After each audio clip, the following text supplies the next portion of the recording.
ராகுல் காந்தி தான் பிஎம் வேட்பாளர் யார் அறிவிச்சாங்க? மாணிக் தாகூர் கூட சொல்ல, யாரும் சொல்ல. அன்னை சோனியா, மல்லிகார்ஜுன கார்கே, காங்கிரஸ் பேரியக்கத்தின் முன்னணி தலைவர்கள் எல்லாம் அறிவிக்கிறதுக்கு முன்னால ஐஎன்டிஏ கூட்டணி தளபதி அறிவிச்சிட்டார். காங்கிரஸ் அவங்களுக்கு மரியாதை.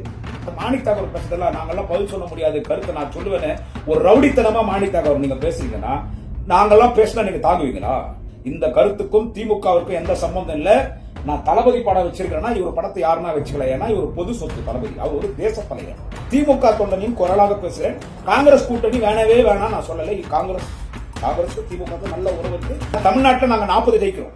ராகுல் காந்தி பிரதமர் ஆக்கணும்னு தளபதிக்கு இருந்த செல்வாக்கு அந்த ஒரே ஒரு தலைவர் தளபதி ஸ்டாலின் மட்டும்தான் காரணம் 40 தொகுதி ஜெயிக்கிறது. இந்த மாதிரி நேரத்தில் ஆட்சியில பங்குக்கு இல்ல கொடுக்க முடியும். கூட்டணி ஆட்சி தமிழ்நாட்டுக்கு ஒத்து வராது, சரி வராது, வேலைக்கு ஆகாது. வாய்ப்பில்ல ராஜா, மாணிக் தாகூர் வாய்ப்பில்ல ராஜா. கூட்டணி ஆட்சி கிடையாது. முதலமைச்சர் ரொம்ப டீசென்டா சொன்னார். செல்வ பெருந்தகை தெளிவா இருக்காரு. அண்ணன் செல்வ பெருந்தகை தமிழக காங்கிரஸ் ஆட்சியில பங்கெல்லாம் கேட்கக்கூடாது. ஏடிஎம்கே கூட்டணிக்கு போக முடியாது. அங்க பிஜேபி இருக்கான். விஜய் அவன் ஒரு பொம்பளை பொறுக்கி. நீங்க எங்களை ஆட்சியில பங்குலாம் நாங்க விஜய் கட்சிக்கு போவோம் அப்படின்னு மாணிக் தாகூர் சொல்லி அந்த திருப்பரங்குன்றம் மீட்டிங்ல 2 3 நிர்வாகிகள் பேசுறாங்க. மிரட்டுறாங்க மாணிக் தாகூர். விஜய் கட்சி போயிடும், தாராளமா போயிட்டு வாங்க. முடியாத பொண்ணனுடைய தனிப்பட்ட கருத்து, தாராளமா போயிட்டு வாங்க, வாழ்க வாழ்த்துக்கள். இத மாணிக் தாகூர் பேசுறாரு. எங்க நிர்வாகிகள் எல்லாம் விஜய் கூட போட சொல்றாங்க. விஜய் அவரோட தூக்குல தோங்கலாயா? என்னடா அவன் ஓட்டு வாங்கிட்டு அவன் தொகுதிக்கு 4000 5000 ஓட்டு வாங்குவான். அவன் தொகுதிக்கு 4000 5000 ஓட்டு வாங்குவான். அவனே ஜெயிக்க மாட்டான். விஜயகாந்த் அவரே ஜெயிச்சாரு. அவர் ஒருத்தர ஜெயிச்சு இவனே ஜெயிக்க மாட்டான். பொறுக்கி பையன், பொம்பளை பொறுக்கி இந்த எலெக்ஷன் அவன் கதகாலி. அவன் கூட போறன்றீங்க. இது ஐயா செல்வ பெருந்தகை சொன்னா இது ஒரு விஷயமா பேசலாம். ஏன்னா அவர் தான் authority person for Tamil Nadu Congress. ஆனா மிகுந்த மரியாதைக்குரிய திராவிட முன்னேற்ற கழகத்துடைய அமைப்பு செயலாளர், கழகத்தின் மூத்த முன்னணி தலைவர், கழகத்தின் மூத்த வழக்கறிஞர், நாடாளுமன்றத்தின் முன்னாள் மாநில உறுப்பினர் ஆனந்த் அரசு பத்தி ரொம்ப டீசெண்டா சொல்லி பாருங்க. பத்திரிகையாளர் மாதிரி மாணிக் தாகூர் பத்தி பாருங்க. மாணிக் தாகூருக்கு நான் பதில் சொல்ல முடியாது. செல்வ பெருந்தகை இந்த மாதிரி கருத்து சொன்னாங்கன்னா நான் அதுக்கு பதில் சொல்றேன். ராகுல் காந்தி சொல்லிட்டாரு ஆட்சியில பங்கெல்லாம் கேட்காது, அதெல்லாம் சரி வராது தமிழ்நாட்டில். திமுக கொள்கையை மத்தியில் கூட்டாச்சு, மாநில வச்சு நம்ம முன்ன அவங்க கொடுத்த தொகுதியோட ஒரு தொகுதி கொஞ்சம் எக்ஸ்ட்ரா கேளுங்க. நீங்க ஒரு 10 கேட்டீங்கன்னா ஒரு 5 கொடுப்பாங்க. போய் திமுக தேர்தலில் நீங்க நின்னாதான் அசம்பிளிக்குள்ள போக முடியும். இல்லைன்னா ஒருத்தம் கூட அசம்பிளிக்குள்ள போக முடியாது.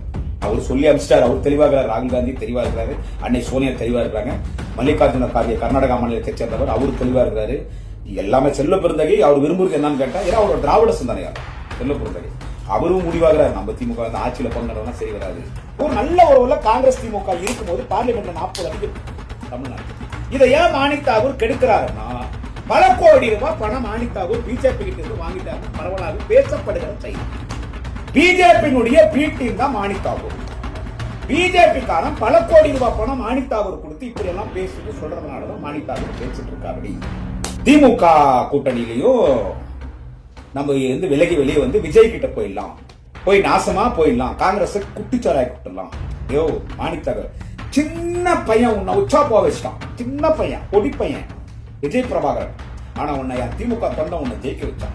உயிர் கொடுத்து ஜெயிக்கும். அங்க இருக்கிற அண்ணன் KKSSR, அங்க இருக்கிற அண்ணன் தங்கம் தென்னரசு, அங்க இருக்கிற நகர ஒன்றிய பேரூர் கழக செயலாளர்கள், அங்க இருக்கிற என் கட்சி கிளை செயலாளர், இளைஞரணி, மாணவரணி, இலக்கியணி, தொண்டரணி, மகளிர் தொண்டரணி, இணையதள அணி, இப்படி தலை பகுத்தறிவு பேரவை அணி, இப்படி பல அணிகள், ஓட்டுநர் அணி, தோமுசா, இப்படி பல அணிகள்லாம் உயிரை கொடுத்து உங்ககிட்ட 5 பைசா வாங்காம நாங்க செலவு பண்ணி உன்னை MP ஆக்கணும். நன்றி இல்ல உனக்கு. நான் காங்கிரஸ் குறைச்சு பேசல. காங்கிரஸ்ல பூத்துல ஆளுதான் நான் கேட்க வரல. காங்கிரஸுக்கு என்ன ஓட்டுக்குது? தொகுதிக்கு 1000 ஓட்டு, 2000 ஓட்டு, 3000 ஓட்டு, நம்ம ஓட்டுக்கு தான் நான் சொல்ல வரல. உங்களுக்கு ஓட்டு இருக்கு, மதிக்கப்பட வேண்டிய கட்சி, நான் சொல்ல வரல. ஆர்ப்பாட்டம் நடந்தா 10 பேர் வரதில்லை நீங்க, நான் சொல்ல வரல. நான் எதுவும் சொல்ல வரல. உங்களை முதலமைச்சர் ரொம்ப மதிக்கிறார், நாங்களும் மதிக்கிறோம். டிஎம்கே யூடியூபர் முடியாத குமாரம் நானும் மதிக்கிறேன். ஆனா மாணிக் தாகூர் விஷமத்தனமான பேச்சுகள், மதுரை தளபதி பேசிட்டார்னா நீ இப்படி எல்லாம் பேசும்போது ஏன் என் கட்சி மாற்றல பேசுறேன். அதனால மாணிக் தாகூரோட நான் சொல்றது, எவ்வளவு பணம் வாங்கின பிஜேபி கிட்ட, எத்தனை கோடி வாங்கின? காங்கிரஸ் எதிர்கட்சி, ஆளுங்கட்சி. இதை மாணிக் தாகூர் கெடுக்க பார்க்கறது. நாங்க விஜய் கூட தொண்டர்களும் போகணும். நாங்க விஜய் கூட போறோம்னா தாராளமா போயிட்டு